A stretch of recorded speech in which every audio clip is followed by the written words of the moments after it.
Bonjour à tous, bienvenue sur Monaco Info. Voici sans plus attendre les titres de votre édition. En ouverture de ce journal, la poursuite du déplacement princier à San Francisco aux États-Unis. Nous parlerons d'une nouvelle technologie mise en place lors de la phase de rénovation du Grimaldi Forum. Et enfin, direction la JCE pour y découvrir le portrait d'un nouveau président.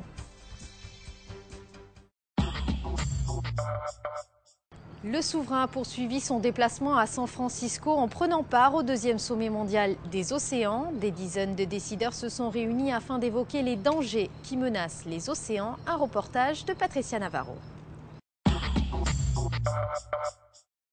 Nous sommes à Half Moon Bay, une petite ville du littoral pacifique à 1 heure de route au sud de San Francisco. Dans ce lieu où l'océan est omniprésent, ils sont plus de 250 réunis pendant 3 jours à l'occasion du deuxième World Ocean Summit. Politiques, scientifiques, représentants de grandes entreprises se retrouvent autour d'une même cause, celle des océans. Le premier défi que nous devons relever, c'est celui du développement durable avec les océans.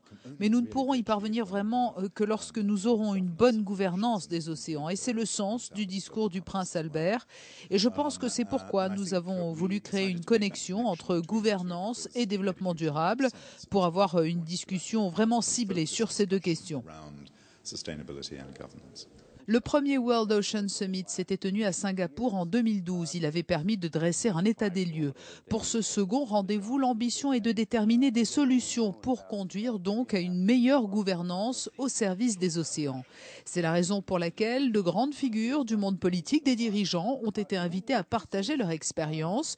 John Kerry, le secrétaire d'État américain, Léon Panetta, l'ancien secrétaire à la défense américain, l'ancien président du Costa Rica, le prince Charles et le prince Albert II. On voit bien qu'il y a des évolutions, on voit bien que les sensibilisations sont de plus en plus grandes. On a entendu le secrétaire d'État Kerry quand même s'engager, je dirais, de façon relativement claire sur un certain nombre d'actions liées aux océans. Quand on voit des professionnels du tourisme, quand on voit même, et y compris, bien entendu, ils ont intérêt à s'y associer, des opérateurs de grandes compagnies pétrolières, dire que il faut effectivement tenir compte de la nécessité d'une gestion durable des océans et donc qu'il faut tenir compte de zones où il ne faut pas faire un certain nombre de choses. C'est quelque chose qu'on n'entendait pas il y a 4 ou 5 ans. Aujourd'hui, il a été prouvé que les océans et leurs écosystèmes se dégradent plus sérieusement et plus rapidement que prévu. La surpêche, la pollution et les changements climatiques ne sont pas étrangers à cet alarmant constat. Plusieurs initiatives positives ont vu le jour, comme la cartographie vidéo des fonds sous-marins par Google, mais beaucoup reste à faire, comme l'a expliqué le prince souverain à la tribune. Les 3 questions que je considérais comme fondamentales sont celles de comment est-ce que les océans vont continuer à fournir assez de nourriture, assez de protéines, de façon durable. La seconde problématique concerne l'énergie. Comment est-ce qu'on peut intégrer de plus en plus les formes d'énergie durable qui peuvent provenir de la mer. L'hydrokinétique, la courantologie, les marées, l'énergie des vagues, tout cela mérite d'être encore étudié.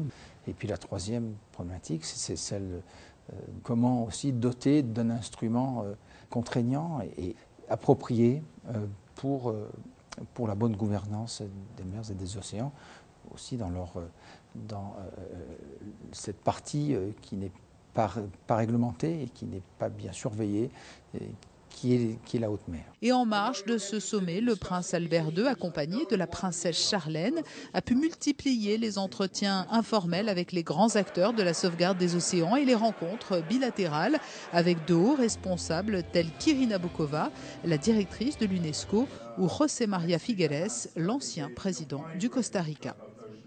Direction le Grimaldi Forum qui a entrepris depuis la mi-février une phase de rénovation de son réseau de détection incendie. Afin de maintenir son activité, le centre culturel a fait appel à une entreprise monégasque utilisant une technologie innovante, le New Flow. Alexandra Pani vous en dit plus. La technologie NuFlow utilise un procédé innovant permettant la rénovation des canalisations d'eau potable, de chauffage, de climatisation ou encore de réseaux de détection d'incendie. Le Grimaldi Forum fait intervenir pour la première fois en principauté cette nouvelle technologie venue d'outre-Atlantique. C'est très facile et simple. Nous utilisons de l'air chaud que nous propulsons dans le conduit usagé. Il sèche le tuyau, ensuite nous le nettoyons avec du sable propulsé. Une fois le conduit nettoyé, nous mettons l'époxy rouge tout le long du tuyau. Nous utilisons des compresseurs électriques, il n'y a donc aucun fioul, nous n'avons pas besoin de détruire les structures. Les conduits restent en place, que ce soit dans le sol ou les murs. Nous utilisons juste de l'air qui se propage dans les tuyaux existants. Nous n'avons pas besoin d'enlever les anciens conduits, nous les remettons à neuf. L'utilisation d'une telle technique apporte de nombreux avantages, notamment pour une structure telle que le Grimaldi Forum. Outre le respect de l'environnement, elle permet une remise en état des canalisations sans démontage ni démolition. Le Grimaldi Forum est certifié ISO 14001. Donc on est très attentif à tout ce qui concerne l'environnement. Et le fait d'avoir choisi cette technologie nous permet de ne pas avoir de pollution extérieure et de préserver tout ce qu'il y a autour de nous. Et c'est pour ça aussi qu'on a choisi des groupes électriques pour éviter toute pollution externe. Cette technologie non invasive permet au Grimaldi Forum de maintenir son activité durant les travaux et peut s'appliquer sur tout type de conduit. Il n'aura suffi qu'une quinzaine de jours pour la réhabilitation des 600 mètres de canalisation.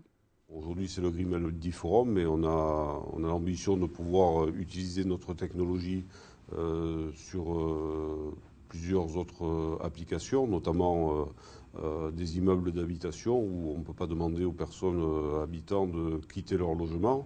Donc on peut très bien utiliser le procédé sur un laps de temps très court, au niveau du séchage surtout, parce que l'application de la résine est très rapide.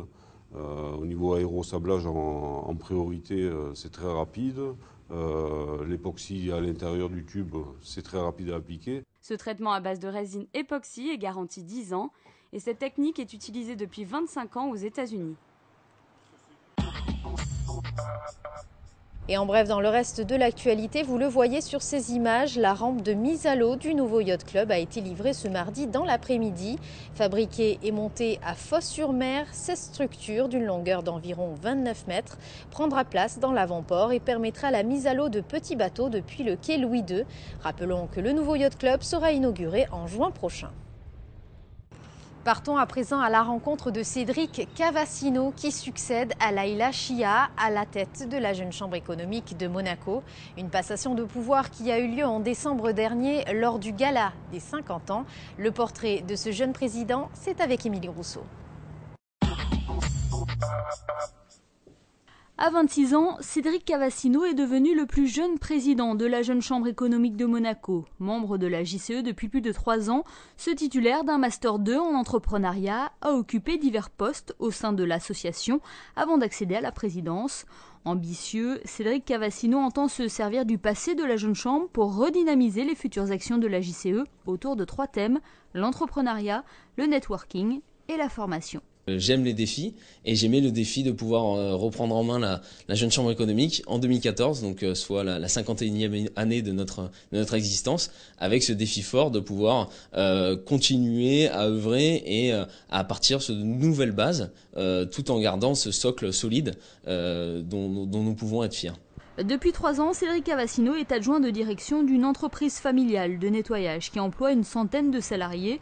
Désormais, il doit trouver le juste milieu entre la gestion de son entreprise et son nouveau statut de président. J'ai essayé d'être le plus délégatif possible parce que je pense aussi que la JCE est une école de la formation et donc ça passe aussi par la prise de responsabilité respective de tous les membres de mon bureau et de tous les membres de la Jeune Chambre économique. Chacun à son niveau a une pierre à mettre à l'édifice de nos projets. Donc c'est vrai que c'était pas quelque chose qui me faisait peur et c'est pas quelque chose qui me fait peur actuellement. C'est beaucoup de travail mais c'est beaucoup d'énergie et pas d'énergie perdue, c'est de l'énergie vraiment positive qui est mise au service de nos membres et mise au service aussi de la Principauté de Monaco et pour faire en sorte de d'assurer un essor économique pour Monaco. Et également, on a la chance de pouvoir compter sur des soutiens forts de la part du gouvernement, de la part du Conseil national, de la part de toutes les institutions monégasques qui nous suivent et qui nous soutiennent dans nos projets.